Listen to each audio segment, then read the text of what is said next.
Hey guys, so I just wanted to finally get back into videos and touch base. I know it has been a lot longer than I had originally told you and originally planned. Um, there's a lot of different reasons for that, and I guess I'm just gonna kind of walk through all of it and hope that it makes sense. So, last time that I made a video, I talked to you guys about all the changes that were starting in my life. And I am the kind of person that even good changes tend to stress me out, and they affect me a little bit differently than a lot of people because I feel out of control when life changes, and I know that it's a part of life. It's normal. I just don't handle it very well.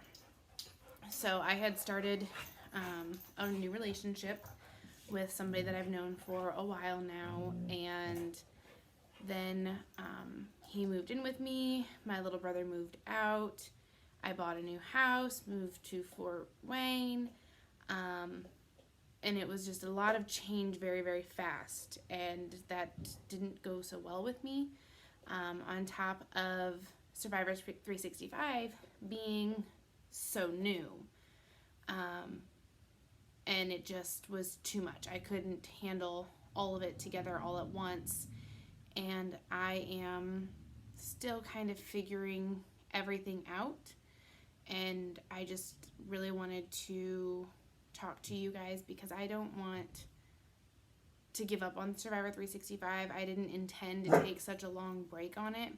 It was just that something had to give. And unfortunately, the only piece that I really could take a step back from was Survivor 365. I kind of want to talk to you guys a little bit about stress management after a tragic event. Because I know that from what I've read and seen online and the people that I have talked to that have similar stories to mine, that a lot of people start having issues with coping with stress and change, especially when it starts to make them feel a little powerless. Even good changes can make you feel powerless. And after going through something as traumatic as rape or abuse or ending a long abusive relationship, things like that, good changes can still make you feel powerless, and then you can react badly to them. I had to go through a lot of different steps and a lot of different processes when I was in therapy with talking about how to manage my stress, things that I could do to bring down my anxiety level, get things back into perspective, and be able to move on to whatever the next thing was. Unfortunately, due to all of these changes and moving away, I actually had to stop going to therapy. And I think that was the other reason why it took me so long to get back to making videos for you guys. So, with my stress management, one of the things that they had talked to me about in therapy was that I needed to find an activity, something that I could do that didn't require me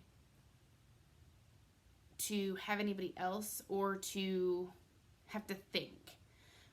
So for me, it was always to go to nature preserves, outdoor walks, things like that, things that let me just be in the moment. And I didn't ever need anybody there with me. I didn't have to have crowds around or people. I could just spend an entire day by myself, out in the woods, by a river, by a waterfall, that kind of thing. And it helps me kind of recenter myself. With moving and everything, I didn't have really a chance that I could go out and do that. I couldn't really end any kind of part of my stress because I had to work and be with my boyfriend and his son, and all of those things were just all happening, and there wasn't really time to step back or step away from them. for the 4th of July, I went with a whole bunch of my friends and we did an all day long river float, which got me outside, out of my head. It let me just relinquish some of my stress. It let me move on a little bit, and that's why I'm making the video for you guys today, to kind of explain myself and get back on track. I'm hoping to create a new schedule for myself, get back into routine, and start doing videos weekly again, and uploading more to the Survivor 365 Facebook page, which I have not done in a while. I know that the last thing that I was talking to you guys about before everything changed were the stages of grief. I had a couple of people reach out to me and ask me what the last stages were and my take on them, so I sent those out. I'm going to try to get a video uploaded after this one, talking about the final stage, I think there's final two stages of grief, so that those videos are up for you guys.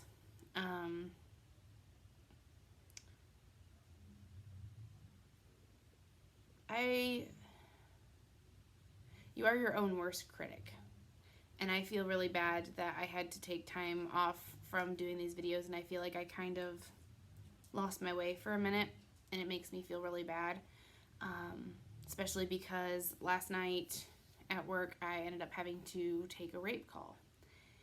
And I think being a dispatcher,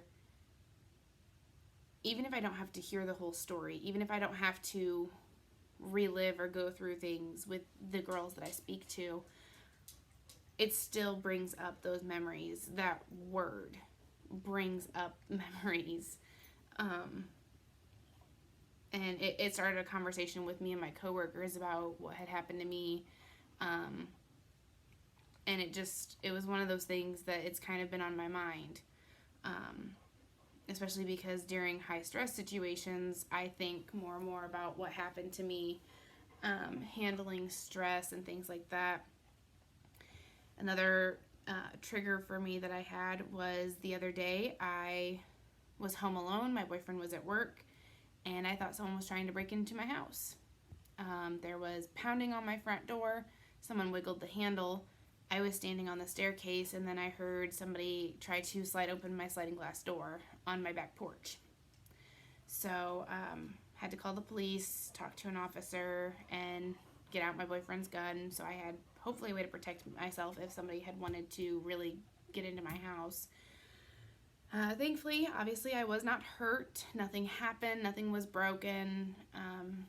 So I'm all safe and everything. But the first place that my mind went to when that happened was that he had come after me again, because he is now out of jail, has been out of jail for a couple weeks. And it's something that's really scary. You think about your fight or flight sense, and when you get into something with abuse or rape or anything like those kinds of things, you have that fight or flight sense, and most times, at least from what my experience was, it's your fight sense that kicks in. You want to fight. You want to kick, punch, scratch, get away, crawl away, whatever you can do to get away from the situation. And when that doesn't work, it's really hard to trust yourself the next time that you need your fight or flight sense. It's really hard to feel like I can protect myself. I'm going to be okay. This isn't going to happen. And that's what I really struggled with that night, is I just felt helpless. I felt like I can't rely on myself to protect myself, and that scared the crap out of me. So I had talked to my boyfriend a lot, and I started thinking more and more about therapy, fight or flight, stress triggers. Just there's so much going on, and trying to sort my way through it. I just wanted to talk again and kind of mentally talk my way through it too with you guys, which is why I don't know if any of this video is making sense. But I feel like I handled that well, because I didn't freak out. I didn't lose control of myself. I went in, I got the gun out of the gun safe. I had it cocked, ready to go, called 911. Well, I called the non-emergency number since I wasn't sure if the person was here or not. And they transferred me to 911. So I talked to them, had an officer here, and then it all kind of hit me. The adrenaline started wearing off, my hands started shaking, and, your self-preservation tactics are kind of in your mind, and you start wondering, what would have happened? Could I have been able to take care of myself? And, you can what if things to death.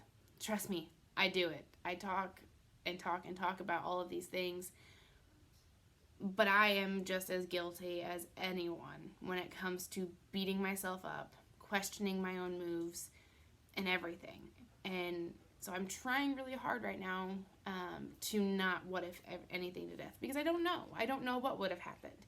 And no one can tell me how I would have handled it. No one can tell me if I would have shot somebody, or if I would have froze, or if, I would have been able to do it and it wouldn't have affected me, or if I would have done it and then had a mental breakdown. I mean, there is no way to know how you'll react again to something like that. My first instinct was fight. I wanted to grab the gun, have it ready, be able to take care of myself. But I didn't actually have to use any of it. I didn't have to fight. So I keep thinking about what had happened if I would have had to fight. Because the last time I had to fight, the last time I needed to protect myself, I lost. I didn't protect myself. I couldn't get away, and it changed my life forever. And I think something that really kind of brings all of that home to me is hearing other people's stories, hearing people and how they've coped and what's changed for them. And you get the girls that go to, or even the guys that go to self-defense classes. They learn how to literally kick ass. And, I think that's something that's super great. I am not somebody that could physically, I don't think, protect myself, because I'm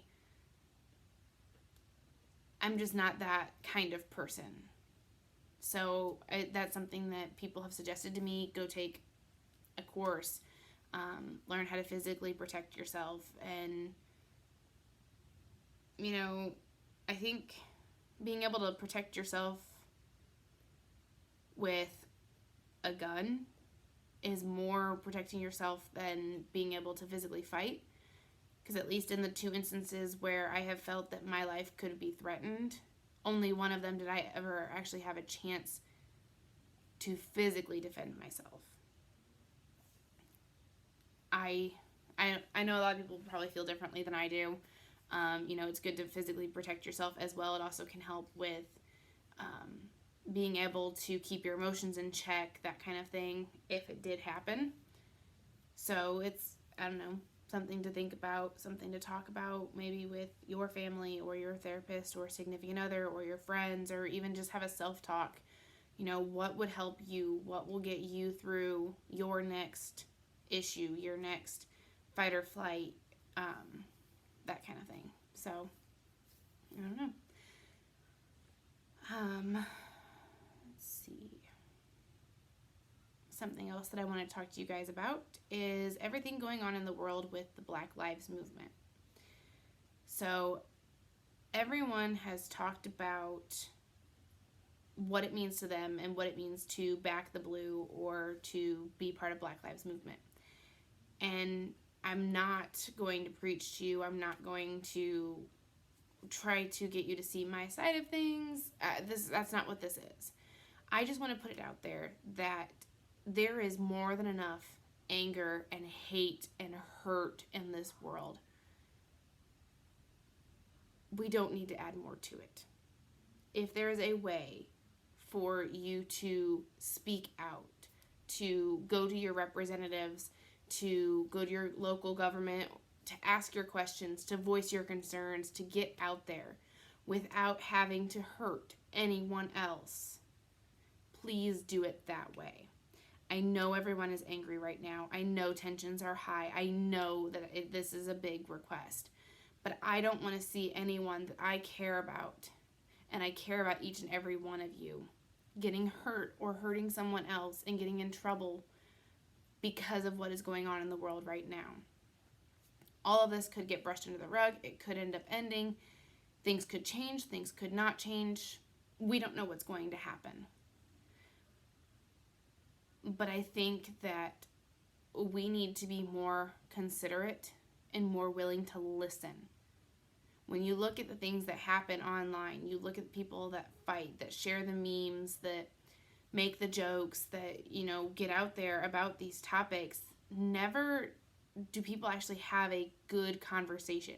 They attack, they go on the defensive, and they blame this person, that person, this group, their views, their ideologies, that kind of thing. And I don't think that's right. I think that there needs to be more open conversation. And that all is getting brought to light because of what happened to George Floyd, that he was the catalyst that started these conversations. And I feel like, there's a lot of different topics that need to be talked about, a lot of things that need to come out. And they can't do that if your first response is to get angry. But I also understand where the anger is coming from. I understand how people are feeling right now. So I understand why that is where we're at this point in time. I think having open, willing, easy conversations between groups paves the way to have those conversations about other uncomfortable topics, which is why I'm bringing it up in this video. Rape is not something that people talk about. It is rare that people actually report it. It is rare that it is out there, that it has happened, and it is the hardest thing to prove. You can't have an open conversation about changing legislation on big topics without something starting it. And I think that being part of the Black Lives Movement, maybe being part of backing the blue, having those conversations, getting laws changed, getting legislation changed, is a good stepping stone to open the door to talk about very big things, very big topics that need to be talked about, that need laws. Excuse me.